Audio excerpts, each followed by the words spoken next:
They refused surrender and chose death instead.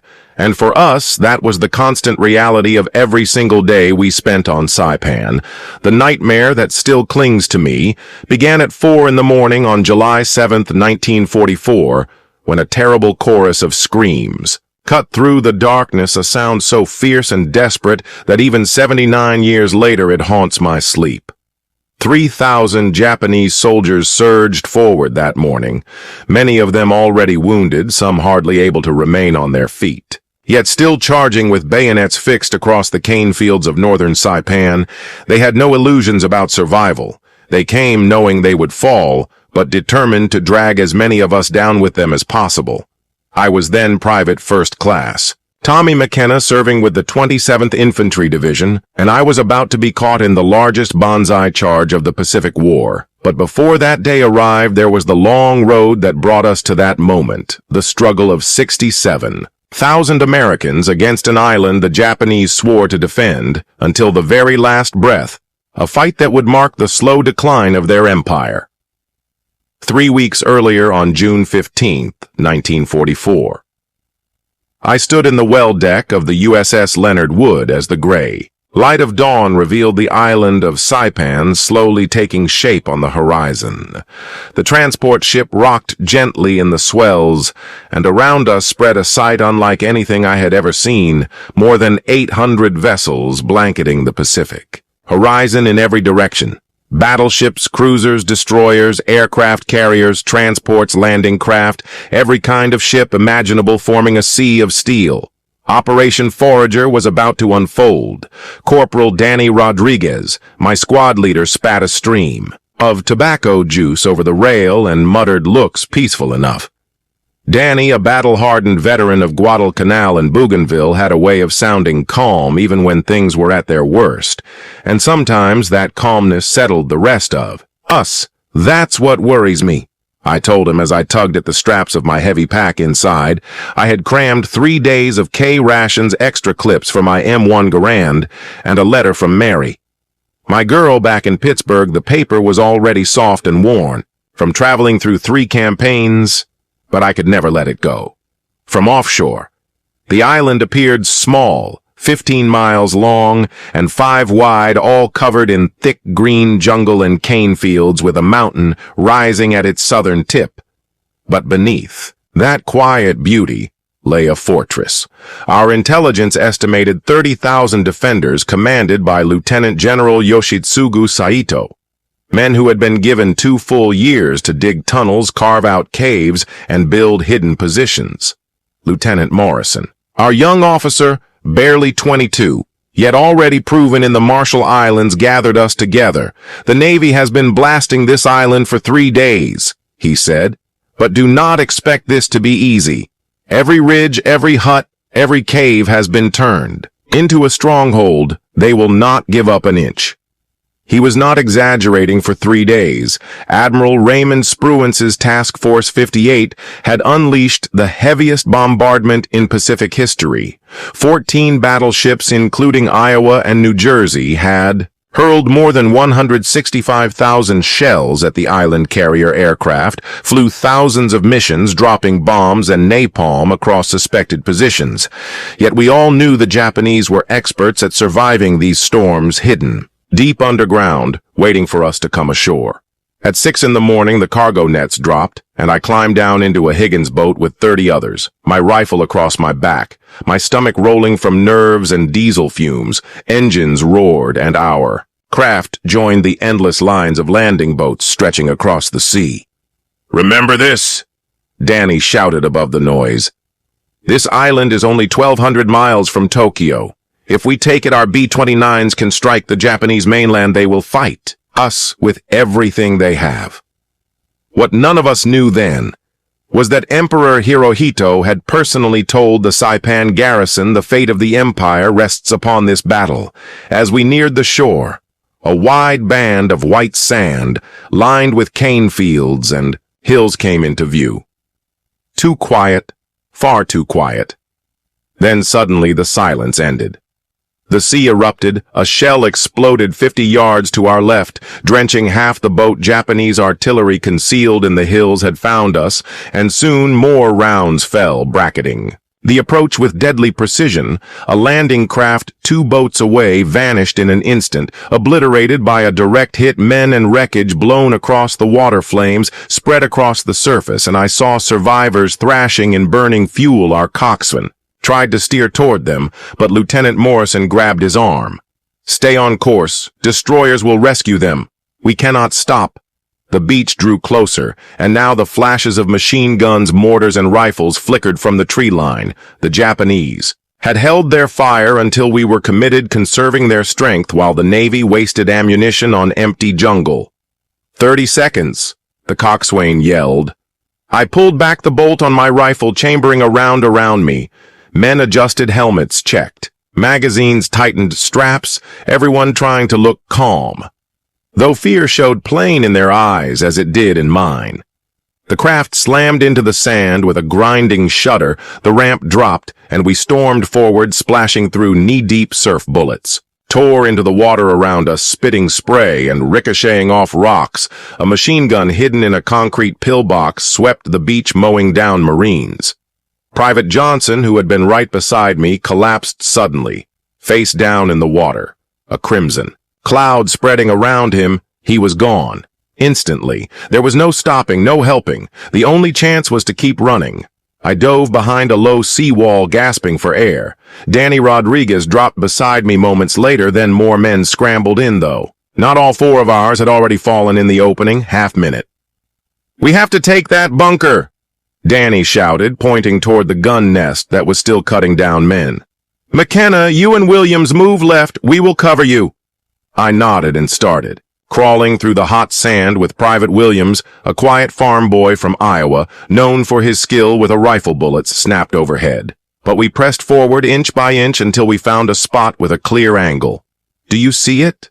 Williams whispered. I followed his gaze and spotted the narrow slit in the concrete, 100 yards off the barrel, still spitting fire at the beach. "I have him," Williams said calmly. Raising his M1, he was a natural shot, the kind who could cluster bullets on a dime. At 300 yards, he squeezed the trigger twice in quick succession. The machine gun suddenly fell silent, and for an instant I thought Williams had finished the job perfectly. I turned toward him and said, "Good shooting," but he gave no reply. When my eyes found him, he was slumped against the seawall, motionless with a single hole in his forehead. A sniper hidden somewhere in the distant hills had taken his life at the very moment he had fired his shot. That was the way things went on. Saipan, each time we managed to claim even the smallest success, it was paid for in blood and loss by midday. Of the first day, we had pushed only about 500 yards inland, and even that short distance had been won at terrible cost. The 2nd and 4th Marine Divisions had seized the beaches to the north, while we in the 27th Infantry Division landed farther south. And no matter where you went on the island, the Japanese defenders were making certain that every step forward drained us. They had 2 full years to prepare, and the result was everywhere. Before our eyes, every cave was turned into a fortress. Every house became a strong point. Every approach was covered by carefully designed interlocking fields of fire, so that when you knocked out one gun, 2 more from different directions would immediately find you. They never fell back. They never surrendered. They fought until the very last man had fallen. Danny muttered that this wasn't like the other islands as we caught our breath inside the blackened shell of a sugar mill. Our squad had already been reduced to 6 men, and the day was not even half done on Guadalcanal. At least the enemy sometimes withdrew when things grew desperate, but here they were anchored to the ground like they had been born out of the very soil. And he was right, because the Japanese plan for Saipan was far different than before. Instead of trying to smash us at the beaches, they had decided to let us land and then bleed us white in a grinding war of attrition across the entire island. General Yoshitsugu Saito had arranged his forces in layers: the 43rd Division, the 47th Independent Mixed Brigade, and smaller groups, all deployed in depth, creating a defense system that forced us to spend lives for every single mile. The town of Garapan was the clearest example of this transformation. Once it had been a quiet fishing village and administrative center, but by the summer of 1944, it was a place of rubble tunnels and death. The defenders had fortified every building, carved passages to connect them, and laid ambushes at every street corner for 3 straight days. We fought through it, house by house, room by room. And even when we cleared a structure, the enemy often came crawling through tunnels behind us and struck our rear. The battle exhausted us. It gnawed at nerves and spirit as much as it drained muscle. I still recall one particular concrete office building we had hammered with grenades and filled with hundreds of rounds before declaring it clear. Sergeant Walsh went inside to confirm, and a Japanese soldier suddenly burst from a spider hole in the floor, slashing him with a samurai sword. Danny and I dashed in to find Walsh bleeding badly, and the enemy poised above him with his blade ready for another blow. For the briefest instant, time seemed frozen. He and I, with rifles in hand, the Japanese youth no older than 19 gripping his sword with eyes full of cold acceptance of death. Then he shrieked and lunged forward. I fired 3 rounds into his chest before he managed 2 steps. Even then he staggered forward, raising the sword as though determined to finish the swing. That was the kind of opponent we faced, men who already saw themselves as dead, and who treated surrender as something worse than death itself. Walsh lived because we dragged him to the medics, but his war was over, and another good man was gone. The worst part of it all was not only the soldiers, but the civilians who had built their lives on Saipan, ever since Japan had taken the island after the First World War. Thousands of families had come over to work in sugar fields and fisheries. They had homes and children and schools, and now they were trapped between 2 armies. Japanese propaganda had poisoned their minds for years, telling them that Americans were devils who would torture and murder them if captured. And so when our lines advanced, many of them fled north alongside the retreating troops. What followed was something that even now I wish I could forget. After nearly 3 weeks of relentless combat, we had driven the Japanese steadily back. By July, our Marines were advancing up both coasts while we pressed through the mountains in the center, and the enemy had withdrawn into their final positions around Mount Tapochau and the cliffs of Marpi Point. On July 6th, our platoon moved through a valley north of Garapan when we heard cries, not the sharp shouts of fighting men, but the raw screams of women and children. Morrison signaled us to halt, and we listened, puzzled voices whispering, "What is that?" "One of the new replacements," Kowalski asked, his face. Pale Danny looked grim and answered, "Civilians. The Japanese told them we would kill them if they gave up." We climbed a low ridge, and below us saw about 50 civilians gathered in a clearing. Men, women, children, even babies clutched to their mothers. They sobbed, embraced, prayed, and in their hands were grenades. Morrison whispered in dread. "They are going to kill themselves," he shouted desperately in broken Japanese, holding his hands high to show he carried no weapon. Some of us repeated the few words we knew: tomare. To stop Shinpai Suru, not to say do not worry, but the fear inside them was stronger than anything we could say. The first grenade exploded among a cluster of families, then another, then more, until the clearing was filled with smoke and screams. When it ended, 43 civilians were dead, 16 of them. Children, only 3 survived, 2 women and a boy, perhaps 10 years old, whom we carried back for treatment. But the sound of that morning and the sight of what was left scarred us permanently. And the worst truth was that it was happening everywhere in the north. Entire families hurled themselves from the cliffs of Marpi Point rather than be taken alive. Japanese soldiers told them it was glorious to die for the emperor and shameful to live in defeat, so hundreds leapt into the sea or exploded grenades in their arms. Danny spat bitterly as we walked away from the clearing. The bastards are using their own people as weapons. And in that moment I understood fully what we were, up against not just an army, but an entire way of thinking that placed death above life, that saw suicide as noble and surrender as unbearable dishonor. How do you fight a foe who has already chosen to die? By the 6th of July, the Japanese forces We're trapped in a shrinking pocket only about 3 miles long and a mile wide in the far north. General Saito and Admiral Chuichi Nagumo, the same man who had led the attack on Pearl Harbor, were hidden in caves near Marpy Point, with about 3,000 men, many already wounded, yet none willing to give in. Our intelligence soon picked up messages that revealed their final intentions. Saito had issued his last command, acknowledging that their comrades had already fallen, but swearing to fight until the very end. Both he and Nagumo would end their own lives rather than be taken prisoner, but not before unleashing one final desperate blow, a massive Banzai charge designed to shatter our lines and inflict as many casualties as possible, before they themselves were gone. At 4:15 in the morning on July 7th, 1944, the storm came. I was on guard in a foxhole about 200 yards behind the front line. When it began, at first only a handful of distant voices reached my ears, a ragged chant echoing in the darkness. But then it grew louder, stronger, swelling until it seemed the entire island roared with it, a sound that rose like a wave of madness tearing through the night. Banzai, Banzai, Tenno Heika. Banzai, long live the Emperor, they cried out as they rushed forward, voices breaking with rage and despair. They screamed as they fell beneath our fire, and Danny tumbled down into my foxhole, gripping his rifle tight, and said, "This is it, Tommy. This is the one they are sending everything they have left at us." And through the dark haze before dawn, I could see restless shadows moving in the cane fields ahead. Countless figures pushing toward us, some armed with rifles, others brandishing sharpened bamboo poles tipped with crude bayonets. Many empty-handed, relying only on their fists and sheer desperation. So many already broken, limping, staggering, covered in blood and bandages.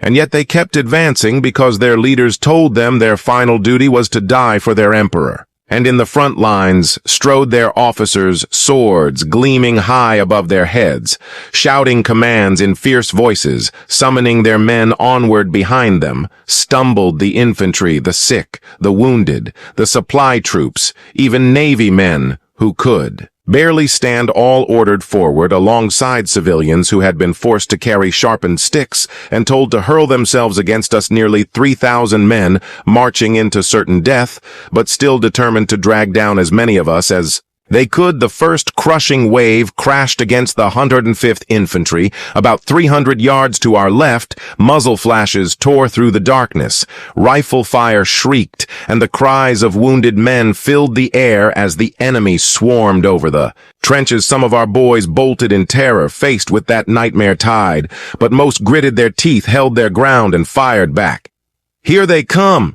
Danny yelled as about 20 of them charged directly at our section.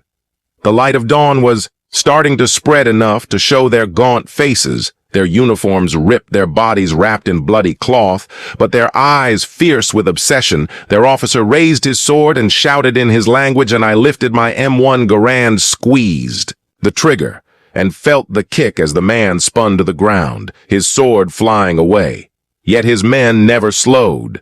Danny pumped round after round from his Springfield, picking them off one by one, and all around us, rifles, machine guns, mortars, everything. We had screamed fire into the advancing crowd. Still they came on one young soldier, barely more than a boy. Maybe 17, leapt straight into our hole wielding a bamboo spear, his frame thin, his face wild, his head wrapped in rags, and he lunged at Danny, who twisted aside and yanked out his .45, while I grappled with an older man missing an arm, who clawed at my throat with terrifying strength, dark spots dancing before my eyes, until Danny fired twice and saved me. "Thanks," I rasped, clutching my throat, and he answered, "Don't mention it." The fury did not stop. The charge raged for nearly 4 endless hours, wave after wave throwing themselves into our line, hundreds cut down each time, but some always pushed through. The 105th endured the heaviest blows, their lines shattered in places, men slaughtered where they stood. For a moment it seemed the enemy might actually break through to the artillery in the rear, but the Americans held on even when buried under numbers. Even when faced with an enemy who cared nothing for his life, they clung to their positions and fought on by the time. The sun had risen fully. The field ahead was thick with bodies, the ground layered with nearly 3,000 dead. General Saito and Admiral Nagumo ended their lives in their cave headquarters, choosing death over capture. And so the greatest Banzai charge of the Pacific War ended, and Japan's grip on Saipan was broken. What followed was no easier, the long, grim work of clearing the battlefield, hauling away weapons, gathering papers, searching bodies, the stench of death rolling heavy in the tropical heat, a smell that seemed to cling to the skin no matter how you scrubbed. But it was work that had to be done. The numbers left us stunned, nearly 2,900 dead in that one charge alone, and when we counted the suicides, and 3 weeks of fighting, the total reached 30,000, nearly every Japanese soldier and civilian who had been stationed on the island, and though we had triumphed, our losses were sharp as well, over 16,500 American casualties, with more than 3,400 killed my division. The 27th bore the greatest burden in the mountains and rough interior where every step cost lives. Our company had landed with 180 men on D-Day by the time Saipan was declared secure on July 9th. Only 67 of us were left still able to fight. Danny Rodriguez was among the wounded, a grenade's shrapnel tearing his leg badly. He was carried away to a hospital ship, and I never saw him again during the war, though I later learned he returned home to El Paso, married his high school love, and opened a small garage, a quiet life he had truly earned. Lieutenant Morrison was struck down on July 8th, one day after the charge, a sniper's bullet finding him as he checked on his men. He was just 22 with plans to marry when it was all over. Instead, his fiancée received the cold words of a telegram and a folded flag. Such was the way of things. It always seemed the ones with the most to return. To the ones who deserved peace the most were those who never came home. Yet the island was ours. In the end, we had endured the storm, and despite the staggering losses, despite facing men who longed for death, we emerged standing, and that triumph altered. The war in the Pacific. Only later would I fully grasp what it meant. Historians would write that Saipan's fall tore down the Japanese government itself. Prime Minister Hideki Tojo forced into resignation, the Japanese public forced at last to accept that their empire was vulnerable. American troops now within striking distance, barely 1,200 miles from Tokyo. And more than this, Saipan's airfields became the launching point for the great bombers. Within months, vast bases rose on its soil, and by November, the B-29s were lifting into the sky from there to drop fire upon Japan, and it was from those same runways that the atomic missions eventually departed. In truth, the road that ended the war ran through Saipan, through its beaches, its fields, its blood, but the cost was almost beyond measure. The Japanese garrison wiped out nearly 30,000 soldiers and civilians who chose death over surrender, and for us who lived through it, Saipan revealed the terrible truth of what lay ahead. If the empire sacrificed so many for one island, how many more would they give for their homeland? We never had to learn that answer. The atomic bombs ended it before Operation Downfall could begin. Those of us who survived, Saipan always carried the knowledge of what a full-scale invasion of Japan would have meant in terms of lives lost on both sides. Now I am 99 years old, one of the last living witnesses to that brutal struggle. Almost all of my comrades are gone. Danny Rodriguez passed away from a heart attack in 1987, and through the years the rest have joined him, one by one. Often it feels as if I am the last keeper of the memories of what truly happened on that island during the summer of 1944. People sometimes ask whether I feel pride in what we accomplished, whether I believe it was worth the cost. The answer is never simple. I do feel pride that we fulfilled our duty, that we fought for our nation, for one another, and that we did not abandon our brothers in arms. I feel pride that our actions shortened a war that could have dragged on for years longer, claiming millions more lives. But I cannot take pride in the killing itself. No one who has lived through combat can ever feel pride in taking lives. Once you have seen men fall, once you have been the one to end another man's existence, pride becomes the wrong word. What you feel is closer to relief, or gratitude that you survived while others did not. The Japanese who died in that final desperate charge were not demons. They were young men, just like me, following the orders of their commanders, fighting for ideals they had been taught to believe in. They were told that surrender was shameful, that dying for their emperor was the highest honor, and so they came to their deaths willingly. I still think about them, the thousands who rushed across the cane fields at dawn on July 7, 1944, their voices echoing in unison. They chose death over capture, and every day we fought on Saipan, we knew that same choice could come for us. Fate allowed us to live through ours. They were not so fortunate. Today, Saipan is calm, part of a U.S. Commonwealth in the Pacific, a place where travelers come to dive in the reefs and walk through museums and monuments.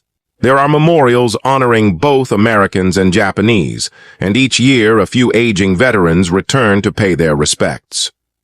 I went back myself in 1994, 50 years after the fighting. Where there had once been fields of cane, there were now resorts and golf courses. The cliffs where civilians had leapt to their deaths were blanketed with flowers. The island wore a mask of peace, but if you knew where to look, you could still uncover its scars. Concrete pillboxes crumbling in the jungle, rusted rifles buried in sand, caves where bones still rested untouched. Each July 7th, the memory of that final charge returns vividly to me. The roar of thousands crying for their emperor as they rushed headlong into history. They chose death, and we met their choice with gunfire until every last one had fallen. That is the cruel arithmetic of war. Both armies fight with bravery, both suffer terrible losses, but only one side walks away. On Saipan, we were the ones who lived.